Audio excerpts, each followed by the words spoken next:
सुनो सुनो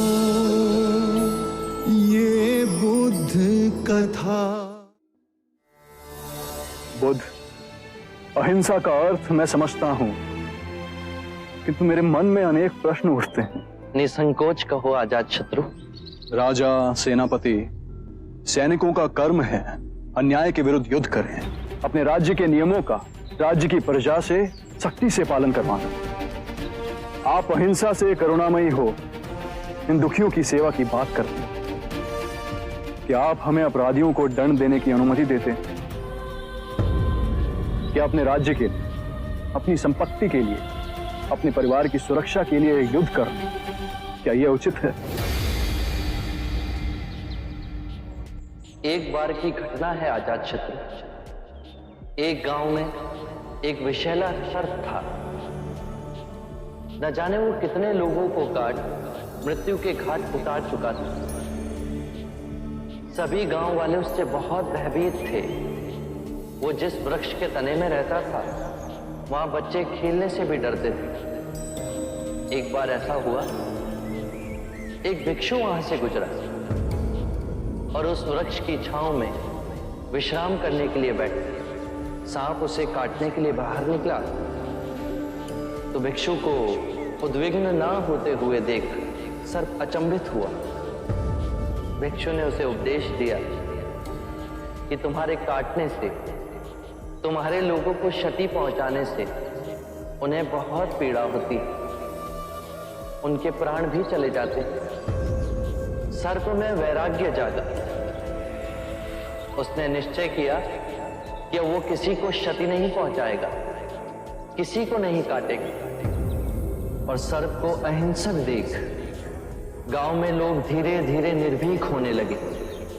कोई उसे छेड़ता, बच्चे अकारण ही उसकी पूंछ पर अपना पैर रखते, लेकिन वो किसी को क्षति नहीं पहुंचाता। बच्चे उस पर पत्थर फेंकते, किंतु फिर भी वो पलटकर वार नहीं करता था।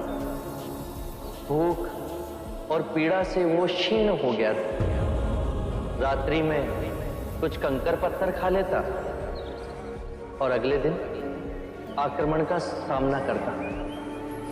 वो सर्प इतना घायल हो गया था कि गांव वाले उसे रस्सी से अधिक नहीं समझते थे।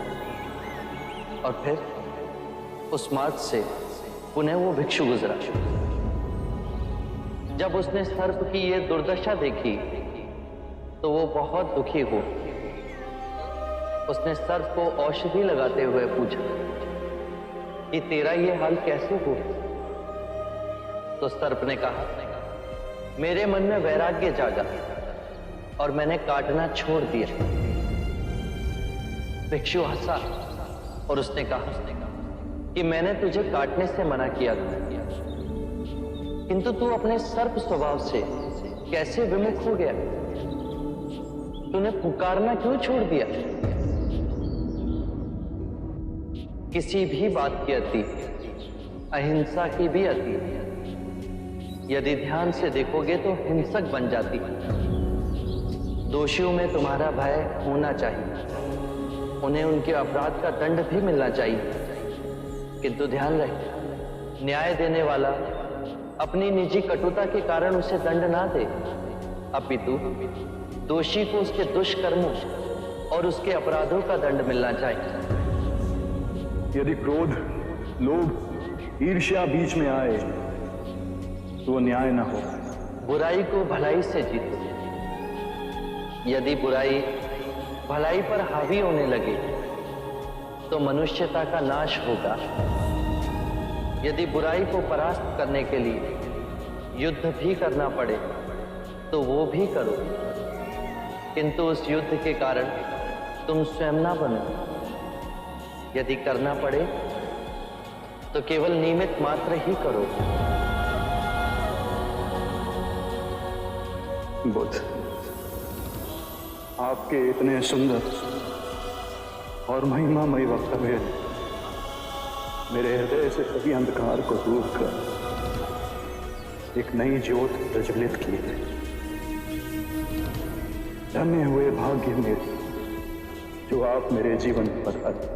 आरंभ हो गई निर्वाण प्रथा। सुनो सुनो